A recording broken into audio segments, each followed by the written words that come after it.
கிட்டத்தட்ட 8.5% அதிகரித்திருக்கிறது. 2024 வந்திருக்கக்கூடிய குழந்தை திருமண புகார் பாத்தீங்கன்னா 2023 பார்க்கும் பொழுது 2024 55.6% அதிகரித்திருக்கிறது. முதலமைச்சர் அவர்கள் இந்த ஆய்வறிக்கையை மறுக்கலாம். முதலமைச்சர் அவர்கள் தமிழகம் அமைதி பூங்கான்னு சொல்லலாம். ஆனா என்சிஆர்பியை பொறுத்தவரை தமிழக காவல்துறை புகாரை பதிவு செய்யற டேட்டால இருந்து எடுத்து எஃப்ஐஆர்ல இருந்து எடுத்து அதை எல்லா மாநிலத்துக்கும் அனுப்புறாங்க.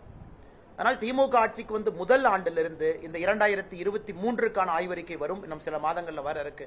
அன்னைக்கும் பத்திரிகை நண்பர்கள்ட்ட சொல்லத்தான் போறோம். திமுக வந்த பிறகு பெண்களுக்கு எதிராக குழந்தைகளுக்கு எதிராக குற்றங்கள் எந்த அளவுக்கு அதிகரித்திருக்கு. இன்னைக்கு இவ்வளவு பேசக்கூடிய முதலமைச்சர் இந்தியாவில் எங்கேயுமே இல்லாத அநியாயம் தமிழகத்தில் நடந்து கொண்டிருக்கிறது. குறிப்பாக மாநில குழந்தைகள் உரிமை பாதுகாப்பு ஆணையம் SCPCR, state children protection committee SCPCR சொல்லக்கூடிய அமைப்பை 2.5 ஆண்டுகளா தமிழகத்தில் ஃபங்க்ஷன் ஆகாம இருக்கு. குறிப்பாக 18 வயதுக்கு கீழ் நடக்கக்கூடிய போஸ்கோ குற்றச்செயல்கள், போக்சோ அப்படின்னு நம்ம சொல்றோம், சிறார்கள் ஒரு சிறைக்கு போறாங்கன்னா கண்காணிக்க வேண்டிய பொறுப்பு இந்த SCPCR அமைப்புக்கு இருக்கு.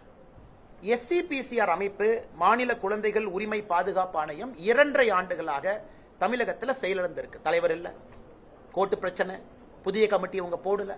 அப்படி இருக்கும் பொழுது குழந்தைகளுக்கு எதிரான குற்றச்செயலை யாரு கண்காணிக்க போறாங்க? இவ்வளவு பேசக்கூடிய முதலமைச்சர், காவல்துறையை கையிலே வைத்திருக்கக்கூடிய முதலமைச்சர், தமிழகத்தில் ஒரு முக்கியமான கான்ஸ்டிடியூஷனல் பாடி SCPCR இன்னைக்கு ஃபங்க்ஷன் ஆகாம தமிழகத்தில் இருக்கு. இதுவும் முதலமைச்சர் கவனத்தில் இருக்கா இல்ல முதலமைச்சருக்கு தெரியலையா? அடுத்து இன்னொன்று, குற்றங்கள் அதிகமா காட்டக்கூடாது என்பதற்காக காவல்துறை FIR ரெஜிஸ்டர் பண்ற மறுக்கிறாங்க. இது உண்மை. கிராமத்திலிருந்து நகரம் வரை எல்லா இடத்திலும் காவல்துறைக்கு தெரியும் NCRB மானிட்டர் பண்றாங்க. காவல்துறைக்கு தெரியும். இது போல பத்திரிகையாளர் சந்திப்புல என்னை போன்றவர்கள் நண்பர்கள்ட்ட பேசுவோம், பாருங்க குற்றச்செயல் அதிகமாயிருச்சுன்னு சொல்லுவாங்கிற ஒரே காரணத்திற்காக குற்றங்களை ரெஜிஸ்டர் பண்றதுக்கு காவல்துறை அனுமதி மறுக்கிறாங்க. இதனாலதான் நீங்க பாத்தீங்கன்னா அயனாவரத்தில் சமீபத்தில் மனநலம் பாதிக்கப்பட்ட ஒரு பெண்ணுக்கு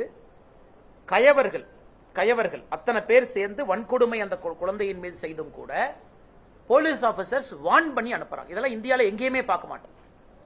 அதாவது வளர்ந்த மாநிலம் தமிழகத்திலிருந்து நாம் பேசிக் கொண்டிருக்கின்றோம். இது தொடர்ச்சியா நாம நிறைய விஷயத்தை பேசிட்டே போலாங்க.